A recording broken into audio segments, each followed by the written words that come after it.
ഇന്നലെ കോഴിക്കോട് ഹമാസ് ഭീകരർക്ക് വേണ്ടിയിട്ട് പ്രത്യേക പ്രാർത്ഥനയും ഒപ്പം ഫോർട്ട് കൊച്ചിയിൽ ഹമാസിനെ അനുകൂലിച്ച് പ്രത്യേക തെരുവ് നാടകവും ഒപ്പം ഇസ്രായേൽ പതാക കത്തിക്കുകയും ചെയ്തു. ഇതിൻ്റെ വിശദാംശങ്ങൾ എന്തൊക്കെയാണ്? അത് വളരെ ഗുരുതരമായിട്ടുള്ളൊരു കാര്യമാണ് കേട്ടോ. കാരണം വലിയൊരു വർഗീയത പടർത്താൻ വേണ്ടി മാത്രമേ ഈ വക കാര്യങ്ങൾ ഉപയോഗിക്കൂ. ഇപ്പം യുദ്ധം എന്നൊക്കെ പറയുന്നത് ആരുടെയും കൂടെ നമ്മൾ നിൽക്കുകയല്ല. യുദ്ധം ലോകത്തിന് വലിയ നഷ്ടം മാത്രമേ വരുത്തി വയ്ക്കുകയുള്ളൂ. ഏത് കക്ഷി വിജയിച്ചാലും ആ വിജയിക്കുന്നവൻ്റെ ഭാഗത്തും കഷ്ടനഷ്ടങ്ങളൊക്കെ ധാരാളം ഉണ്ടാകും. ഇപ്പോൾ ഗാസയിൽ മരിച്ചത് ഏതാണ്ട് 50,000-ത്തിലധികം പേരാണ്. ഇസ്രായേലിന് നഷ്ടമുണ്ടായിട്ടില്ല. ഉണ്ട്. ഇസ്രായേലിൻ്റെ ബന്ദികളുടെ മോചനം പോലും വളരെ വൈകി. പലരും മരിക്കുകയൊക്കെ ചെയ്തു. അവരുടെ ശവശരീരം പോലും വിട്ടുകൊടുത്തിട്ടില്ല. അങ്ങനെയുള്ള പ്രശ്നങ്ങളുണ്ട്. അപ്പോൾ ഇരുഭാഗത്തും നാശനഷ്ടങ്ങളുണ്ട് എന്നുള്ളത് വ്യക്തമാണ്. ഇപ്പോൾ റഷ്യ ഉക്രൈൻ യുദ്ധം പോലും അതിലായാലും, അതുമാത്രമല്ല, ലോകത്തെവിടെ ഇത്തരത്തിലുള്ള യുദ്ധങ്ങൾ ഉണ്ടായിക്കഴിഞ്ഞാലും ഇരുപക്ഷത്തും, വിജയിക്കുന്ന പക്ഷത്ത് മാത്രമല്ല രണ്ട് പക്ഷത്തും നാശനഷ്ടങ്ങൾ ഉണ്ടെന്നുള്ളതാണ്. ഇവിടെ ഇതെല്ലാം ഒഴിവാക്കി വന്നതാണ്. ഇപ്പോൾ വെടിനിർത്തൽ വരെ വന്നു. അതിനുശേഷം ഇസ്രയേൽ വീണ്ടും ഹമാസിൻ്റെ നേരെ ഗാസയിൽ അറ്റാക്ക് ചെയ്തു എന്നും പറയപ്പെടുന്നുണ്ട്. ഈ ഇസ്രയേലിൻ്റെ പതാക കത്തിക്കുക എന്ന് പറയുമ്പോൾ ഇതിനകത്ത് നമ്മുടെ രാജ്യവും ഇസ്രയേലും തമ്മിൽ നല്ല ബന്ധമാണ് നിലനിർത്തി വരുന്നത്. ഇസ്രയേലിൻ്റെ പതാക കത്തിച്ചുകൊണ്ട് ഇവർക്ക് എന്ത് നേടാൻ കഴിയും? ഇതിന് പിന്നിൽ ഇത് കോഴിക്കോടാണ് ഈ സംഭവം ഉണ്ടായിരിക്കുന്നത്. ഒന്ന് കോഴിക്കോട്, ഒന്ന് ഫോർട്ട് കൊച്ചിയിൽ, രണ്ടിടത്തുണ്ട്.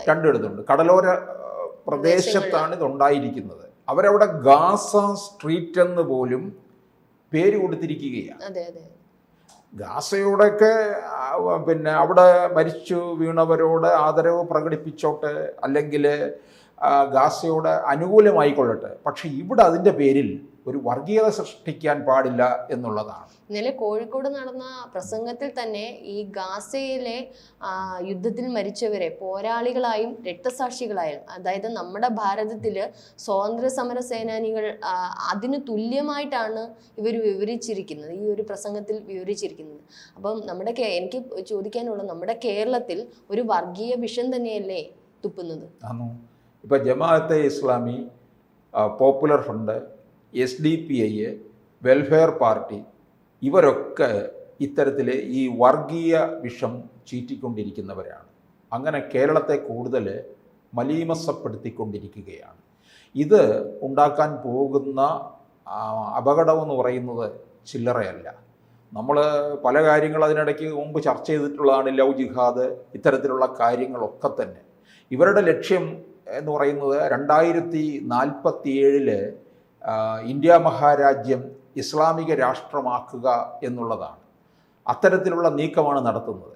ഇപ്പോൾ ഇറാനിൽ അവിടുത്തെ മത മേലധ്യക്ഷൻ നടത്തിയ ഒരു വെള്ളിയാഴ്ചത്തെ ഒരു പ്രഭാഷണമുണ്ട്. ആ ഒരു പ്രഭാഷണത്തിൽ ഒരിക്കൽ പറഞ്ഞത്, നമുക്ക് ലോകത്തുള്ള ഇസ്ലാമിക രാഷ്ട്രങ്ങളെല്ലാം കൂടി ഒന്നിക്കണം, അങ്ങനെ ഒന്നിച്ചുകൊണ്ട് ഈ ജൂതരാഷ്ട്രത്തെ ഇല്ലായ്മപ്പെടുത്തണം എന്നാണ് പറഞ്ഞത്. അതിനോടൊപ്പം തന്നെ അതിന് പിൻബലമായിട്ടൊന്നും സൗദിയോ UAE ഒന്നും രംഗത്ത് വന്നില്ല. അവരതിനെ പിന്താങ്ങാനും പോയില്ല, എതിർക്കാനും പോയില്ല. അവരതിനോട് യോജിക്കുന്നില്ല എന്നുള്ളതാണ്. ഈ സൗദി ആയാലും UAE ഒക്കെ തന്നെ എന്ന് പറയുന്നത് അവരുടെ കാര്യം നോക്കി, അവരുടെ രാജ്യത്തിൻ്റെ സമ്പൽ സമൃദ്ധി നോക്കി മുമ്പോട്ട് പോകുന്നവരാണ്. അവർക്കല്ലാതെ മറ്റൊരു കാര്യത്തിലേക്ക് പോകാൻ താല്പര്യമില്ല എന്നുള്ളതാണ്. ഇപ്പോൾ ട്രംപ് അധികാരത്തിൽ വന്നതിന് ശേഷം വീണ്ടും ഇസ്രായേൽ ഗാസയിൽ അറ്റാക്ക് ചെയ്തു എന്ന് പറയുന്നുണ്ട്. അത്തരത്തിലുള്ള വാർത്തകളാണ് വന്നത്, വെടിനിർത്തൽ ലംഘിച്ചുകൊണ്ട്. ഈ വെടിനിർത്തൽ എന്നൊക്കെ പറയുന്നത് തൽക്കാലത്തേക്കുള്ള ഒരു ആശ്വാസം മാത്രമാണ്. ആ വെടിനിർത്തൽ എന്ന് പറയുന്നത് തന്നെ ഈ വീണ്ടും ആയുധപ്പുര നിറയ്ക്കാനാണ്. വീണ്ടും യുദ്ധത്തിന് റെഡിയാകണമല്ലോ. അതിന് ഓയിൽ കൊടുത്ത് ആ എൻജിൻ വീണ്ടും സ്റ്റാർട്ടാക്കി എടുക്കണമല്ലോ. അതിനുവേണ്ടിയാണ്. അപ്പോൾ ട്രംപ് എന്നിട്ട് ഇവർക്ക് മുന്നറിയിപ്പും കൊടുത്തതാണ്. അന്ന് ഇറാനോട് ഒക്കെ തന്നെ മുന്നറിയിപ്പ് കൊടുത്തതാണ്, ഹൂത്തികൾക്ക് മുന്നറിയിപ്പ് കൊടുത്തതാണ്, ഹൂത്തികൾക്ക് അവസാന വാണിംഗ് വരെ കൊടുത്തിട്ടുള്ളതാണ്. ഇവർ ചെങ്കടലിലൂടെ കടന്നു പോകുന്ന കപ്പലുകളെ അറ്റാക്ക് ചെയ്യുന്നു, അത്തരത്തിലുള്ള കാര്യങ്ങൾ. ഇപ്പം ട്രംപ് ആയാലും ഒക്കെ തന്നെ യുദ്ധത്തിന് എതിരാണ്, അത്തരത്തിൽ യുദ്ധത്തിന് വേണ്ടി ധനം ചെലവഴിക്കുന്നതിനുമൊക്കെ എതിരായിട്ടുള്ള കാര്യമാണ്. ഇസ്രായേലിന് വേണ്ട തരത്തിലുള്ള എല്ലാ പിൻബലവും അമേരിക്ക കൊടുക്കുന്നുണ്ട്, ട്രംപ് നൽകുന്നുണ്ട്.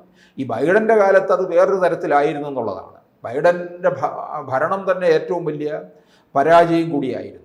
അപ്പോൾ ട്രംപ് ഇത്തരത്തിൽ പല കാര്യങ്ങളും അഭിപ്രായങ്ങളൊക്കെ പ്രകടിപ്പിക്കുകയൊക്കെ ചെയ്തു. എന്നിട്ട് പറഞ്ഞത് ഈ ഗാസയിൽ അവശേഷിക്കുന്ന പലസ്തീൻകാർ ഏതാണ്ടൊരു 20 ലക്ഷം പേരുണ്ട്, ഇവരെ മറ്റൊരിടത്ത് പാർപ്പിച്ചുകൊണ്ട് ഗാസയെ പൂർവ്വസ്ഥിതിയിൽ എത്തിക്കുക, പൂർവ്വസ്ഥിതിയിൽ നിന്നല്ല അതിനപ്പുറം ഒരു വിനോദസഞ്ചാര മേഖലയാക്കി മാറ്റാൻ തക്കവണ്ണം അതിനുവേണ്ടി പല രാജ്യങ്ങളിലേക്കും ഇവരെ പാർപ്പിക്കാനുള്ള ശ്രമം നടത്തിയപ്പോൾ അവിടെ നിന്ന് എതിർപ്പുണ്ടായി. ഇനിയിപ്പോൾ ആഫ്രിക്കയിലേക്ക് കൊണ്ടുപോയി പാർപ്പിക്കാനുള്ള ഒരു ശ്രമവും നടത്തുന്നുണ്ട്. അത് എത്ര വിജയകരമാകുമെന്നുള്ളത് നമുക്കറിയത്തില്ല. കാരണം 10,000 പേരൊന്നും അല്ല, 20 ലക്ഷം പേരാണ്. എന്നിട്ട് തിരികെ ഗാസ പൂർവ്വസ്ഥിതിയിൽ എത്തുമ്പോൾ ഇവരെ ഇവിടെ കൊണ്ടുവരുമോ എന്നുള്ളതും ചിന്തിക്കേണ്ടിയിരിക്കുന്നു. പുനരധിവാസമൊന്നും നടക്കണമെന്നില്ല. കാരണം ഈ യുദ്ധം കഴിഞ്ഞപ്പോൾ തന്നെ UN-ന്റെ പഠന റിപ്പോർട്ട് തന്നെ ഗാസ പൂർവ്വസ്ഥിതിയിലെത്താൻ 350 വർഷം വേണമെന്നാണ് പറയുന്നത്.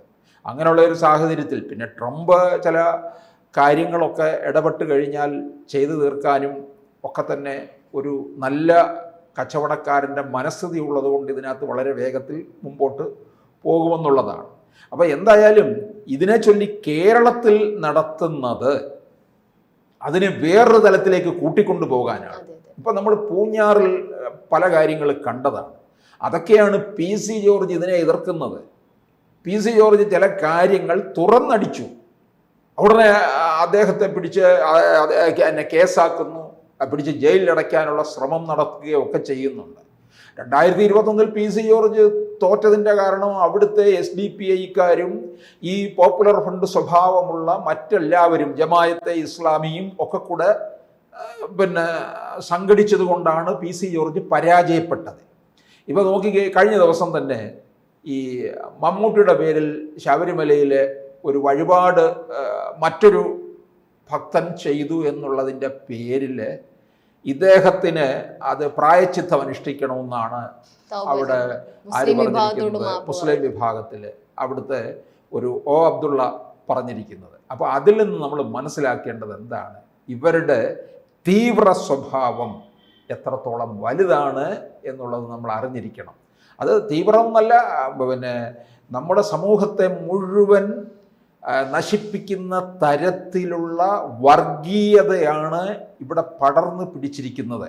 VS അച്യുതാനന്ദൻ വർഷങ്ങൾക്ക് മുമ്പ് പറഞ്ഞ കാര്യമാണല്ലോ, കേരളത്തിൽ ഇങ്ങനെയൊക്കെ സംഭവിക്കാൻ പോകുന്നുണ്ട്, അതിൻ്റേതായ പ്രവർത്തനങ്ങളാണ് നടക്കുന്നത്. കാരണം ഇത് പലതരത്തിലുള്ള ഒളിസങ്കേതം കൂടിയാണ് ഇവിടെ പാർപ്പുറപ്പിച്ചുകൊണ്ട് ഈ കാര്യങ്ങളൊക്കെ മുമ്പോട്ട് കൊണ്ടുപോകാം. ഈ ഭീകരവാദികളുടെ ഒക്കെ തന്നെ ഒരു ഹബ്ബാക്കി മാറ്റാൻ പറ്റിയ ഇടമാണ്. വേണ്ട തരത്തിലുള്ള പരിശീലനം കൊടുക്കും.